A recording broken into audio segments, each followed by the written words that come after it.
Halo teman-teman, sekarang saya mau berbagi tips kapan seharusnya kampas kopling bawah punya panter itu diganti. Ini punya saya yang lama teman-teman, sudah ganti yang baru. Sebelumnya pernah hanya ganti piston, jadi bagian dalam ininya, bagian dalam bloknya teman-teman. Sudah pernah ganti piston, punya kijang, tetapi tetap rembes teman-teman. Jadi bagaimana kita bisa tahu kapan seharusnya ganti kampas master kopling bawah punya panter? Saya tidak mau berbicara yang lain teman-teman, ini hanya berbagi pengalaman saja. Kalau mobil yang lain saya tidak tahu, jadi yang saya tahu itu hanya mobil punya saya sendiri, karena memang biasa di kalau hal-hal sepele saya servis sendiri teman-teman. Jadi seperti master kopling ini biasa saya sudah membuka dan memasangnya sendiri, dan sekarang mau berbagi pengalaman. Pertama yang harus dicek itu teman-teman, yang harus diperhatikan minyak remnya. Kalau minyak remnya itu sudah sering tekor, nah itu perlu mengecek kampas kopling bawah. Jadi perlu itu dicek teman-teman. Rata-rata masalahnya ketika rem tekor itu rata-rata yang bermasalah master kopling bawah. Kalau punya panter itu teman-teman. Nah, jadi pertama itu harus dicek, dikontrol. Memang harus sering kontrol teman-teman, terutama kalau ingin perjalanan jauh. Karena kalau sos apalagi tengah malam, pada malam hari, jadi jarang toko spare part mobil itu yang buka pada malam hari. Ya kecuali sedia minyak cadangan teman-teman. Tapi yang jelas itu penting dikontrol. Kalau misalnya tekor, itu cek nanti master kopling bawahnya. Apanya yang dicek teman-teman? Jadi langkah yang kedua, kalau yang pertama itu cek minyak kopling, yang kedua nanti yang harus cek ini teman-teman. Bisa saja tidak sampai rembes ke sini minyaknya, maka ini yang harus dibuka karetnya ini teman-teman. Nah ini dibuka, nanti akan kelihatan akan kelihatan di sini. Kalau rembes itu, kalau memang master kopling bawahnya yang bermasalah, nanti sini akan banyak minyaknya teman-teman. Jadi akan rembes ke sini. Biasanya langsung mengalir gitu saja. Nah, itu yang kedua. Itu dicek. Berarti kalau sudah rembes, berarti bisa saja ininya teman-teman. Bisa saja hanya sealnya yang sudah apa istilahnya ya, ininya sudah mati, jadi sealnya sudah mati, maka nanti harus ganti piston teman-teman.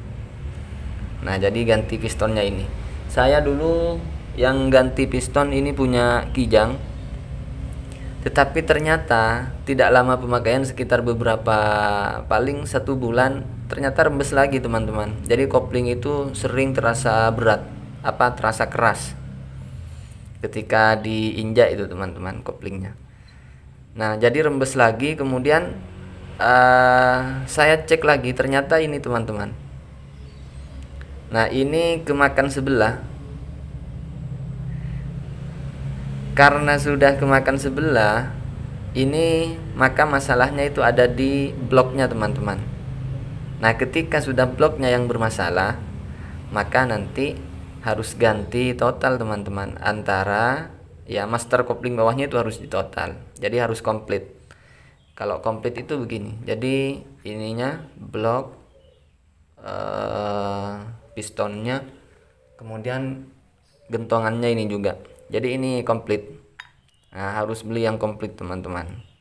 Jadi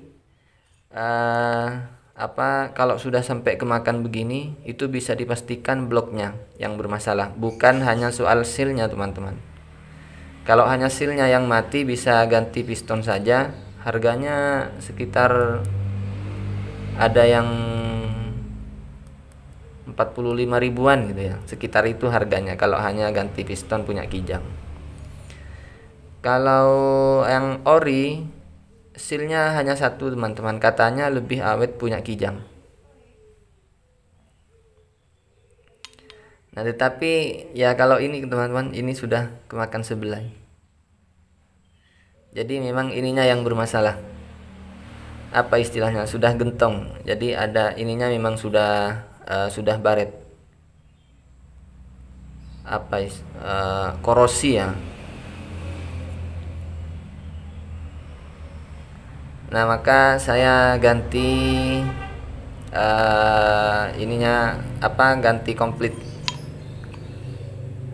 yang lengkap ini, antara blok, kemudian piston sama gentungannya ini teman-teman. Nah, jadi itu yang pertama.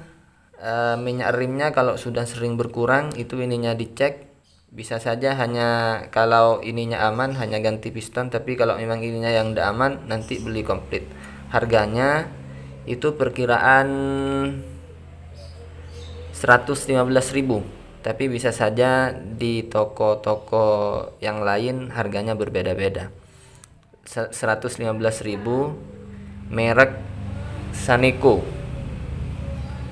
Tapi sekali lagi tiap toko itu tidak sama harganya, hanya itu perkiraan saja. Nah, jadi itu cara mengetahui kapan harus ganti master kopling. Nah, itu cara kapan harus ganti master kopling bawah punya Panther teman-teman. Kalau pemasangan sudah bisa, soal pemasangan termasuk posisi bisa cek di video sebelumnya. Jadi sudah saya upload teman-teman, pada video sebelumnya bisa cek. Termasuk nanti akan saya buatkan tutorial bagaimana cara mengatasi kopling yang nyeplos.